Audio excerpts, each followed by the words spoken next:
Hello welcome दोस्तों, स्वागत है आपका आज की नई वीडियो में। आज की वीडियो का थीम थोड़ा अलग है।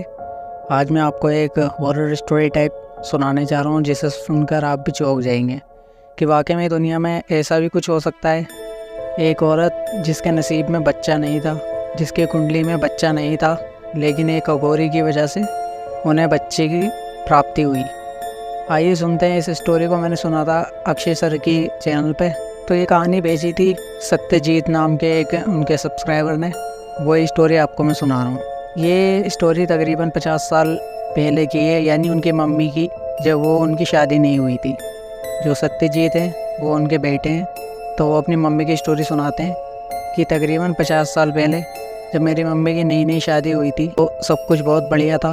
उनका ससुराल बहुत बढ़िया था, हस्बैंड बहुत बढ़िया थे, यानी कि मेरे पापा बहुत बढ़िया थे। सब कुछ अच्छा चल रहा था। लेकिन उस दौरान मेरी मम्मी की शादी को साल भर गुजर गया, लेकिन उनके औलाद नहीं हुई। 1 साल गुजर गया तो कोई दिक्कत नहीं थी, क्योंकि अभी 1 ही साल हुआ था शादी को।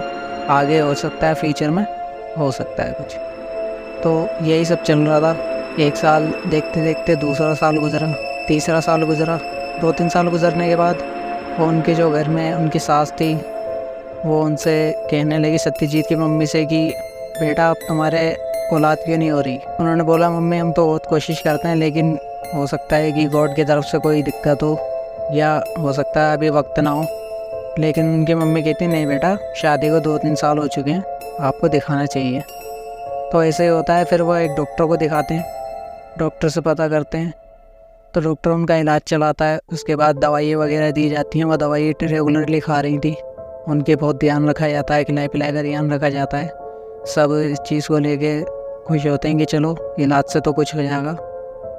लेकिन फिर भी उनको दवाई खाते खाते 1 साल और गुजर जाता है और उनको कुछ ही नहीं होता। तो इसी चक्कर में सत्यजीत की मम्मी जो थी वो काफ़ी परेशान रहती थी। और उनकी मम्मी जो थी, सास यानी, वो उन्हें सुनाती रहा करती थी कि तुम तो बांझ हो और तुम्हारे औलाद नहीं होती। हमने पता नहीं किस कुंडली में देख के तुम्हारी शादी कर दी। अगर हमें पहले ही पता होता तो हम शादी तुम्हारी करते ही ना अपने बेटे से, और हमें पहले नहीं पता था। ये सब चीज़ें उस सत्यजीत की मम्मी फेस कर रही थी। वो भी काफ़ी परेशान रहती थी कि मेरे कोई औलाद नहीं है, कैसे न कैसे करके कोई औलाद हो जाए तो अच्छा ही हो, मैं बातों से बचे जाऊँ। अब 50 साल पहले की तो आप बात जानते ही हैं, अब भी इतनी मुश्किल होती है, लेकिन पहले 50 साल पहले काफ़ी दिक्कत होती है। जो आस पड़ोस वाले होते थे वो भी बोला करते थे कि ये तो तुम्हारी बहू के तो कुछ हुआ ही नहीं है अभी तक, 3-4 साल हुआ है, क्या कोई दिक्कत है। सब टोकने लगे थे और उल्टा सीधा खरी खोटी सुनाने लगे थे। उनकी मम्मी को भी आए दिन ये बातें सुनने को मिलती थी, उनकी सास की तरफ से, उनके पड़ोसियों की तरफ से। वो परेशान हो गई काफ़ी। अब एक दिन होली या दिवाली का कोई त्यौहार था। उस त्यौहार पे पूजा के लिए पंडित जी आते हैं। तो जो उनकी सास होती है वो उनसे कहती हैं कि पंडित जी देखिए कि हमारी बहू है, 1 साल हो चुका है, लेकिन अभी तक बच्चा कंसीव नहीं कर पाई, इनको कोई औलाद नहीं हो रही, क्या दिक्कत है? अगर आप देख सकते हैं तो देख के बताइए। पंडित जी कहते हैं ठीक है, मैं देखता हूँ। जब उनकी मम्मी को लाया जाता है सत्यजीत की और वो देखते हैं पंडित जी, तो वो बताते हैं कि एक बुरी खबर है। पूछते हैं घर वाले कि ऐसी क्या बुरी खबर है? तो पंडित जी बताते हैं कि इनकी कुंडली में तो बच्चा है ही नहीं, यानी इनकी कुंडली में दोष है कुछ, जिसकी वजह से इन्हें बच्चा नहीं होगा कभी भी। इनकी कुंडली में बच्चा नहीं है। अब ये बात सुनकर तो और सब घबरा जाते हैं और सब टेंशन में आ जाते हैं। सत्यजीत की मम्मी जो थी वो भी टेंशन में आ जाती कि ऐसी किस्मत लेके मैं पैदा हुई हूँ कि मेरे बच्चा ही नहीं होगा, और कुंडली में बच्चा बिल्कुल है ही नहीं। अब पंडित जी चले जाते हैं, त्यौहार भी निकल जाता है। फिर अब वही हालत उनकी हो जाती है रोज़ डेली की। उनकी सास का उन्हें सुनाना, छोटी छोटी बातों पर टोक देना। जहाँ भी कोई किसी तरीके की कोई बात होती, वो पहुँच कर दोबारा बच्चे पर ही आ जाती थी कि तुम्हारा तो बच्चा ही नहीं हो रहा, हमें तो पता नहीं कभी नसीब होगा पोता पोतियों की शक्ल देखने, कुछ तो हो कम से कम। अगर हमें पता होता तो हम शादी नहीं कराते। रोज़ दिल्ली के ताने यही सब सुन सुन के उनकी माँ बस टेंशनों में रह रही थी। एक दिन वो अपने घर की साफ़ सफाई कर रही थी। जो उनके बाहर का बरामदा था, उस बरामदे में साफ़ सफाई कर रही थी। वहीं से एक अघोरी बाबा निकल रहे थे। अघोरी बाबा ने उनसे कहा देख के कि बेटी कुछ खाने के लिए हो तो दो, मुझे बहुत भूख लग रही है, अगर तुम कुछ दे सकती हो तो दे दो, नहीं तो कोई बात नहीं, मना कर दो। वो कहते नहीं बाबा, मैं लेके आती हूँ। काफ़ी अच्छी औरत थी वो, और सीधी सादी थी, जिसे कहते हैं ना गाँव, बिल्कुल गाँव औरत थी। तो वो जाती हैं अंदर से अच्छे तरीके से थाली में खाना परोस कर लेके आती हैं, बाबा को देती हैं। बाबा उनके आंगन में बैठते हैं, खाते हैं, उन्हें खूब दुआएं देते हैं। और वो देख रही होती हैं जब वो खाना खाते हैं अपने मन में कि अगोरी बाबा से मैं कुछ बोलूं नहीं बोलूं। ऐसी कश्मकश में होती हैं कि अपने बच्चे के लिए मैं कुछ पूछ लूँ, हो सकता कुछ बता दें। अगोरी हैं ये तो हो सकता है पहुँचे हुए हूँ। वो उनके गाँव में ही रिया करते थे। तो उन्होंने फिर भी जब थाली वापस ली, उन्होंने कहा बेटा कुछ मांगना है, कुछ कहना है तुम्हें? मैं देख रहा हूँ तुम्हारे चेहरे पे थोड़ी सी शिकन है, अगर कुछ बात हो तो मुझे बताओ, क्या बात है? तो वो कहती हैं बाबा ऐसी बात है कि शादी को 4-5 साल हो गए हैं, लेकिन मैं बच्चा नहीं हुआ अभी तक, बच्चा कंसीव नहीं कर पा रही हूँ। काफ़ी इलाज करवा लिया, डॉक्टरों को दिखा लिया, पंडित को दिखाया था एक, तो पंडित ने बोला कि तुम्हारे तो नसीब में बच्चा ही नहीं है, मेरी कुंडली में बच्चा नहीं है। अब बताओ मैं कैसे क्या करूँ? अगर आपके पास कोई है तो बाबा कुछ कर दो, हमारा कुछ उपकार कर दो, अगर आपसे हो सके तो। अब अगोरी बाबा उनका हाथ देखते हैं, बताते हैं हाँ बेटा तुम्हारी कुंडली में तो वाकई में बच्चा नहीं है। अब वो तो पहले ही पता थी उन्हें, लेकिन फिर भी सोच रही थी कि क्या पता कुछ बता दें, हो सकता है कुछ अब बदल गई हो कुंडली वक्त के साथ।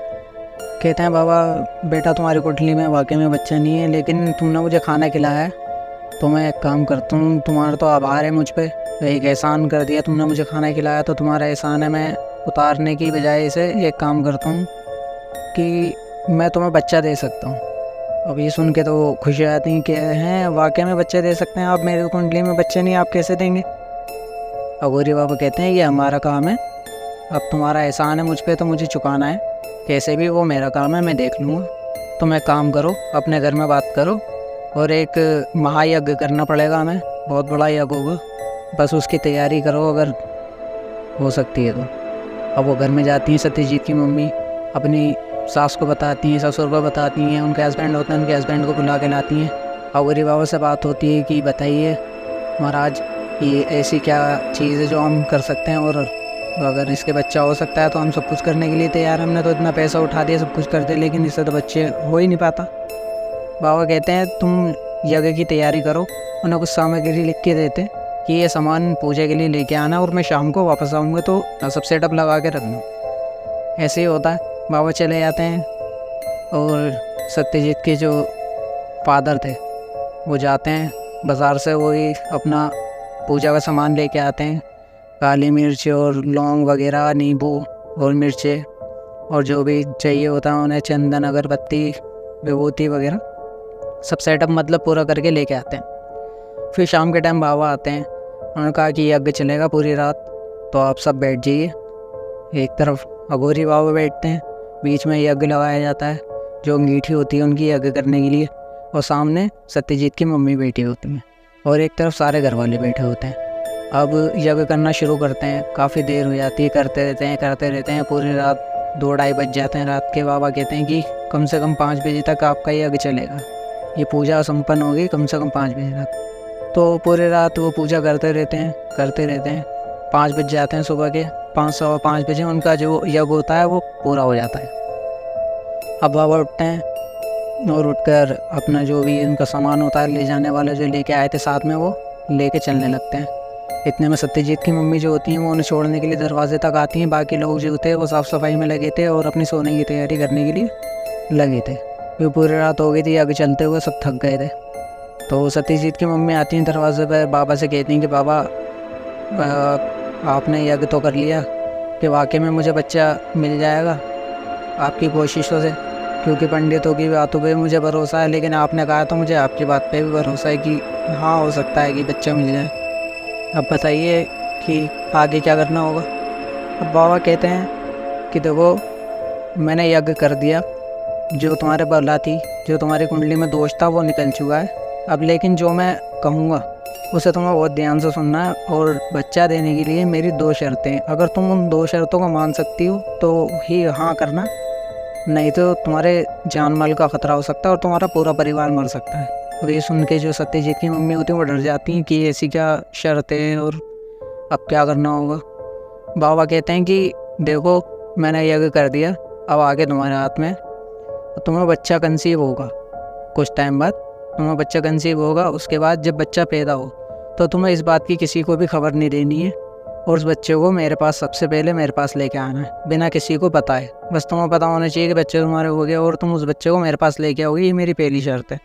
वो कहती हैं ठीक है। वो दिमाग लगाती हैं कि मतलब कैसे होगा, सब होते हैं, जो मैं तुमसे कहूँ तो तुम्हें काम करना। फिर वो हाँ कर देती हैं कि चलो ठीक है बाबा। मैं सोचती हैं कि क्या करना है। मेरी दूसरी शर्त ये है कि जब तुम बच्चा मेरे पास लेके आओगे तो उसके बाद बता दूँ, अगर तुम ये 2 शर्तें करने के लिए तैयार हो तो ये आगे का कार्य मैं संपन्न करूँ। उनके माँ तैयार हो जाती हैं वो सोच विचार के बाद कि मतलब कैसे कैसे करना है। कहती हैं ठीक है मैं कर लूँगी जो भी आपका काम है। फिर कुछ वक्त निकलता है, 1-1.5-2 महीने के बाद उन्हें बच्चा कंसीव हो जाता है। घर में खुशहाली आती है, उनका जो टोकना था, उन्हें ताने मारने, वो सब कम हो जाते हैं। सब ख्याल रखते हैं कि भाई इतने वक्त के बाद खुशी आई है घर में और हमारी जो बहू है वो प्रेग्नेंट हो चुकी है। तो इसीलिए सब खुश होते हैं, उनका बहुत ध्यान रखते हैं, खिलाई पिलाई चलती है, आराम चलता है। जब वक्त आता है डिलीवरी का तो उनकी एक सहेली थी जो कि उसी अस्पताल में रहती थी, काम करती थी नर्स के तौर पर। उन्होंने सत्यजीत की मम्मी ने उनसे बात की अपनी सहेली से कि देखो ऐसी ऐसी बात है, मुझे अगोरी बाबा ने कहा है कि जब डिलीवरी होगी तो मुझे किसी को भी नहीं बताना अपने घर में और बच्चे लेके मुझे उनके पास जाना है। कहती ठीक है मैं संभाल लूँगी, तुम आराम से रहो, फिक्र मत करो। वक्त आता है डिलीवरी का। छोटे मोटे उस टाइम पे अस्पताल हुआ करते थे 50 साल पहले, आप थोड़ा सा इमेजिन कर सकते हो। छोटे छोटे अस्पताल थे, ज़्यादा भीड़ भड़क्का नहीं होती थी, डॉक्टर भी कम ही उपलब्ध होते थे, कहीं कहीं होते थे कहीं नहीं होते थे। तो जो छोटा अस्पताल था उनके गांव का, एक कस्बे का, उस अस्पताल में उन्हें भर्ती करवा दिया। घर वाले सब घर पर ही थे, जो एक आध रुकने के लिए थे वो बाहर रेस्ट रूम में होते थे। तब नर्स गई डॉक्टर के पास कि उनके डिलीवरी का टाइम आ गया। तो कुछ टाइम बाद, थोड़ी देर के बाद डॉक्टर भी वहाँ पर आ गया और उनके डिलीवरी करवा दी। डॉक्टर रूम से निकल के चले गए। उस टाइम तक किसी को पता नहीं था कि इनके बेबी हो चुका है। तो वो उनकी सहेली से कहती लाओ मुझे बेबी दो और मुझे अगोरी बाबा के पास ही से लेके जाना है, जैसा उन्होंने वादा किया था। अब बच्चा हो गया, मैंने किसी को बताया नहीं अपने मुझे, लेकिन उनके पास जाना है। वो बेबी लेती हैं और बेबी लेके सत्यजीत की मम्मी जो होती हैं वो अगोरी बाबा के पास चली जाती हैं रातों रात ही। रात को पहुंचती हैं, उनसे कहती हैं कि बाबा आपकी पहली शर्त मैंने पूरी कर दी है, मैंने उसे तोड़ा नहीं, अब बताओ आगे क्या करना है। वो कहते हैं देखते हैं बच्चे को, ये ठीक है। वो कहते हैं इसे आशीर्वाद दो तो फिर उसके बाद मैं चलूँ। बाबा कहते हैं नहीं, एक काम करो, एक गड्ढा खोदो। अब उनकी मम्मी सोचती हैं कि गड्ढे किस लिए, ऐसा क्या करना है। वो सोचती हैं हो सकता है कुछ बला वला उतार के, हो सकता है दफनाएं कुछ, तो वो ज़्यादा सोचती नहीं है, गड्ढा खोदना शुरू कर देती हैं। बच्चा वहीं होता है। सत्यजीत की मम्मी कहती हैं बाबा गड्ढा हो गया, अब क्या करना है। अब वो कहते हैं कि इस बच्चे के हाथ में 1 का सिक्का दो। सत्यजीत की मम्मी 1 का सिक्का निकालती हैं और उस बच्चे के हाथ में रखती हैं। अब पूछती हैं अब क्या करना है। अब बाबा कहते हैं इस बच्चे को इस ज़मीन में गाड़ दो। अब ये सुन के उनके पैरों तले ज़मीन खिसक जाती है कि बाबा इतने वक्त के बाद तो मतलब जैसे तैसे बच्चा हुआ है और पहली औलाद है मेरी और सब साथ खैरियत से हो गया आपकी दुआ से, तो लेकिन आप तो कह रहे हो कि इसे मतलब गाड़ दो। मैं ये कैसे कर सकती हूँ, ये तो मेरी पहली औलाद है, मैं नहीं कर सकती कैसे भी। वो ना समझाते हैं कि ये बच्चा तेरा नहीं है, मैं जैसा कहता हूँ तुम वैसा करो और तुम अपना वादे को याद करो। जो मैंने तुमसे 2 शर्तें मांगी थी, ये दूसरी शर्त मेरी तुम्हें पूरी करनी है, नहीं तो तुम्हारा पूरा परिवार ख़त्म हो जाएगा। अब वो दुविधा में पड़ जाती हैं कि भाई मैं क्या करूँ बहुत सोचती हैं। फिर भी उन्हें तरस तो आता है कि मतलब पहली औलाद है, इतनी मुश्किलों से हुई है और इसे गाड़ना पड़ेगा। कहते हैं ठीक है इसे गाड़ो। अब वो गड्ढे जो उन्होंने अपने हाथ से खोदा होता है, उस बच्चे के हाथ में 1 का सिक्का दे के उसे गड्ढे में गाड़ देती हैं। गाड़ने के बाद ढककर वो वापस चली जाती हैं। नर्स उन्हें घर लेके जाती है। अब घर वाले तो खुश होते हैं कि भाई बच्चा हो गया इतने सालों के बाद, अब बच्चा आएगा घर में तो खेलेंगे कूदेंगे, घर में किलकारियाँ गूंजेगी। अब वो आती हैं खाली हाथ। नर्स से पूछते हैं घर वाले क्या हुआ, इनकी तबीयत ठीक है, वो बच्चा कहाँ है।